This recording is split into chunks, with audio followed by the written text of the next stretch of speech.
ಎಲ್ರಿಗೂ ನಮಸ್ಕಾರ. ನಾನು ನಿಮ್ಮ ಕರ್ನಾಟಕದ ಪ್ರೀತಿಯ ಹುಡುಗಿ ಖುಷಿ. ಎಲ್ಲರೂ ಚೆನ್ನಾಗಿದ್ದೀರಾ ಅನ್ಕೊಂತೀನಿ.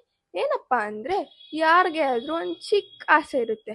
ನಾನು ಒಂದ್ಸರಿ ಒಂದು ಸಿನಿಮಾದಲ್ಲಿ ಆ್ಯಕ್ಟ್ ಮಾಡಿ ಸಿನಿಮಾ ಚೆನ್ನಾಗಿ ಓಡಬೇಕಂತ. ನನಗೂ ಆಸೆ ಇತ್ತು. ಅದೀಗ ಅರ್ಧ ಫುಲ್ಫಿಲ್ ಆಗಿದೆ. ಆ ಆಸೆ ಪೂರ್ತಿ ಫುಲ್ಫಿಲ್ ಆಗಬೇಕಂದ್ರೆ ನೀವು ನಿಮ್ಮ ಫ್ಯಾಮಿಲಿ ಫ್ರೆಂಡ್ಸ್ ಸಮೇತ ಈ 26 ಫ್ರೈಡೇ ನಮ್ಮ ಅಂಬರಗುಡ್ಡ ಮೂವಿನ ಥಿಯೇಟರ್ಸಲ್ಲಿ ನೋಡಬೇಕು.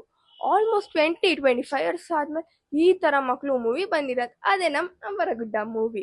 ಈ ಎಲ್ಲ ಆಲ್ ಇನ್ ಒನ್ ಅನ್ನೋ ಥರ thriller, comedy, fight, enjoyment, adventurous ಎಲ್ಲ ಆಲ್ ಇನ್ ಒನ್ ಅದೇ ನಮ್ಮ ಅಂಬರಗುಡ್ಡ ಮೂವಿ. ನೀವೆಲ್ಲರೂ ಟ್ರೈಲರ್, ಟೀಸರ್, ಸಾಂಗ್ ನೋಡಿರ್ತೀರಾ. ಏನಪ್ಪ ಹಿಂಗೆ ಮಾಡಿದ್ದಾರೆ, ಹೆಂಗೆ ಮಾಡಿರ್ಬೋದು ಆ್ಯಕ್ಟಿಂಗು ಅಂತ ಕ್ಯೂರಿಯಾಸಿಟಿ ಇರುತ್ತೆ. ಆ ಕ್ಯೂರಿಯಾಸಿಟಿ ಕ್ಲಿಯರ್ ಆಗಬೇಕಂದ್ರೆ ನೀವು 26 ಮೂವಿನ ಥಿಯೇಟರಲ್ಲಿ ನೋಡಬೇಕು. ಆ್ಯಂಡ್ ನಾವೆಲ್ಲರೂ ಫಸ್ಟ್ ಟೈಮ್ ಮಾಡಿದ್ದರಿಂದ ಏನಾದ್ರು ಮಿಸ್ಟೇಕ್ ಮಾಡೇ ಮಾಡಿರ್ತೀವಿ. ನೀವು ಆ ಮಿಸ್ಟೇಕ್ನ ಹೇಳಿದ್ರೆ ನಾವು ಅದನ್ನ ಅಗೇನ್ ರಿಪೀಟ್ ಮಾಡಲ್ಲ. Thank you.